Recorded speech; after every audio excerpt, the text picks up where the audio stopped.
An instrument that will allow the US to rejoin the Paris Agreement on climate change within 30 days. Now, why would they do that, Riccardo, when China and India don't have to do anything till 2030 and they're the biggest emitters? Again, I think we've covered it before, but it's a means by which they get money out of the average American and into other people's pockets. So they make money, but they also strip the average American citizen of their financial power, which they must do. And once again, if Biden's for it, any sensible person's got to be against it. And this tells you again the priorities. This is very bad news for the US. Another one is an executive order reversing actions Trump took that Biden's agencies judged to have been harmful to the environment, public health, or the national interest, and asking agencies to revise these standards to tackle climate change. I think Trump did a ton of, I think in his first 500 days, he ended up, for every one piece of legislation he put down, he repealed 23 of them. So he did a lot of deregulation, especially with climate stuff. So he got things through, which was good. I don't think this is great, but I won't elaborate on it too much. But deregulation has been largely really good for America. An executive order with the aim of embedding equity across federal policymaking and rooting out systemic racism and other barriers to opportunity from federal programs and institutions. This order will also disband the Trump administration's 1776 Commission, which is promoting American ideals in America's schools. What do you reckon about that one, Riccardo? Internationalism. Internationalism. They're trying to solve problems that don't exist. There is no institutionalized racism. There might be personal racism, and that's a problem. Excuse me. That must be dealt with progressively in terms of what you call de-radicalization or just information. Yeah. But there are enough black people out there, big names and small names, saying this is nonsense. There is no institutionalized racism. There are individuals, but there is none. That's right. Larry Elder, guys, check his conversation out with Dave Rubin. He smashes him when Dave was a progressive. So once again, if there is no problem and they're bringing a solution to it, there's another agenda, and the agenda is to undermine American values, what made America great. And once again, you've got to understand, why is everyone trying to get to the US? They're not they're not beating a path to get to Pakistan. They're not beating a path to Bangladesh. Okay, so there's a reason, because the foundational elements of the United States as a nation are so attractive and so powerful and so wealth creating and so free that they need to rip that apart to destroy the country. And that's what this is all about. Interesting. The next one's an executive order reversing a Trump administration order that excluded undocumented immigrants from the census. Interesting. Very interesting. So they're trying to include undocumented immigrants into the census now, which will, do you know what that'll do? That'll end up, for example, adding more Congress seats to certain states because the population goes up.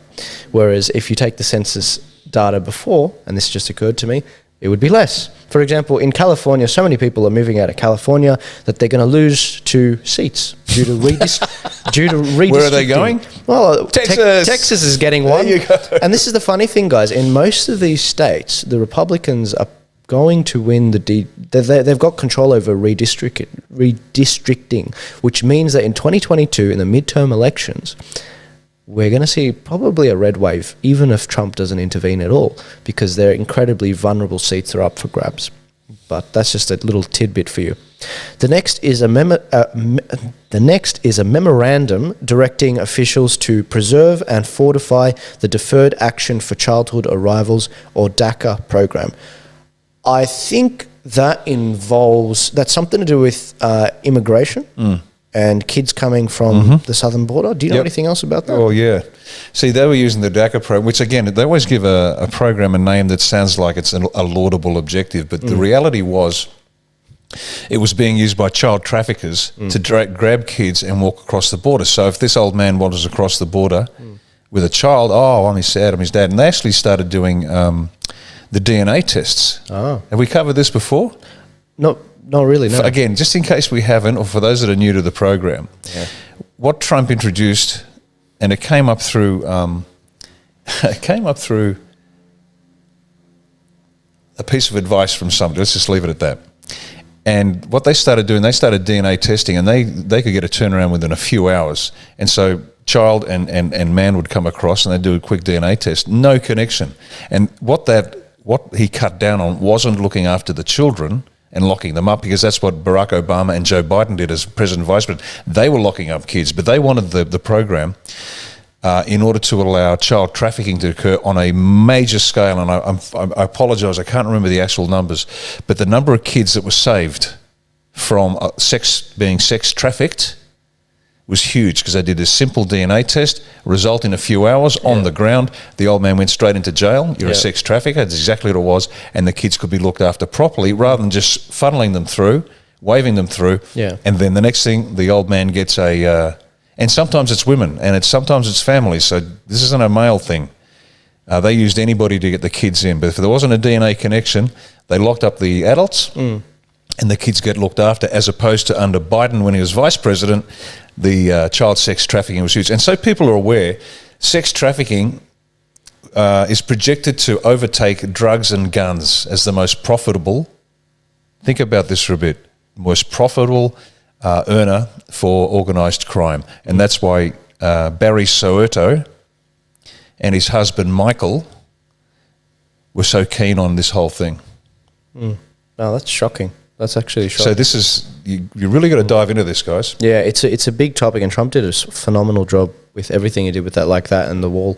In fact, if for those of you who don't know, the reason why they take kids is not just for the trafficking trade, but it's also to get themselves in, because it's like a passport in a way. Because if it's just, a group of 50 men coming, then they're not going to let them in. It's going to be like 50 Syrian men rocking up to the UK. They're going to be like, no, you're not coming in. But if you've got kids with you, it complicates things. Kids and the Middle Eastern example, it wasn't unusual for the men to dress up in a full burqa. Oh, really? Oh, absolutely. It was just exactly what they used to do. Wow.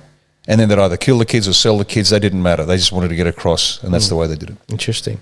The next executive order is an executive or action repealing two proclamations informally known as the Muslim ban that restricted entry into the US from major Muslim countries. Now, I'm so glad they brought this up, because the Muslim ban was actually, it stole some of the hard work from the Obama administration. The Obama administration came up with a list of like 19 or so Muslim countries that they deemed a threat and probably action should be taken on to combat Islamic terrorism, radical Islamic terrorism. Well, Trump just grabbed the list and he said, okay, well, I'm going to keep progressing with this. And then they all, light their hair on fire and run around. It's like, what happened? This is Obama's work. I thought it was his economy, wasn't it? Well, this just like, if it was Obama's economy, this is also his hard work. Trump just followed through with it. Now, Trump did later on reverse his stance on the Muslim ban, but that's beside the point. Did you want to say anything on this? Or? Oh, no. As you say, this is, again, the point here isn't necessarily the policy in and of itself. It's the fact that sociopaths will do something, and when you do it, they accuse you of doing wrong, and when they do it, it's okay. And you've just got to constantly pay attention, because the lies come. There's a line out of Apocalypse Now. The bull dust, inverted commas, piled up so fast you needed wings to stay above it. And that's why people get confused. Oh, no, this is black. Oh, no, this is white. Oh, no, this is black. Oh, no, this is white. Yeah. And eventually just shake their head and they go back to watching My Kitchen Rules. Yeah, that's why I get paid for what I do, guys. It's not fun to go through the bull dust. Another one we won't go into depth on is an executive order revoking Trump's harsh and extreme immigration enforcement and directing agencies to set immigration policies more in line with the Obama administration's values and priorities. I wonder what values and priorities those would be. Oh, child sex trafficking, drugs, guns, destroying the United States from within, allowing illegal immigration to destroy the economy. There's any number of values that the Biden administration is carrying on with. And priorities being globalism. A proclamation that will pause the construction of the border wall with Mexico and determine how to best divert those funds elsewhere. I know. Well, because walls don't work, Riccardo. They don't work.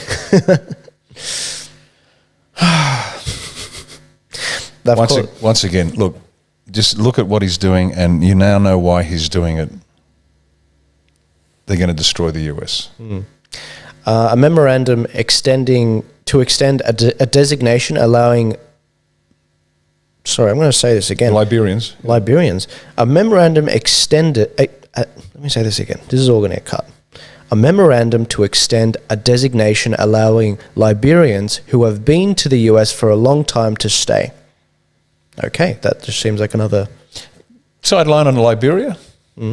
It's named Liberia for liberty. Its capital is Monrovia. US President Monroe, when a lot of the free slaves were freed, helped them repatriate to Africa, and this country called Liberia was created in Monrovia after the US president was named the capital.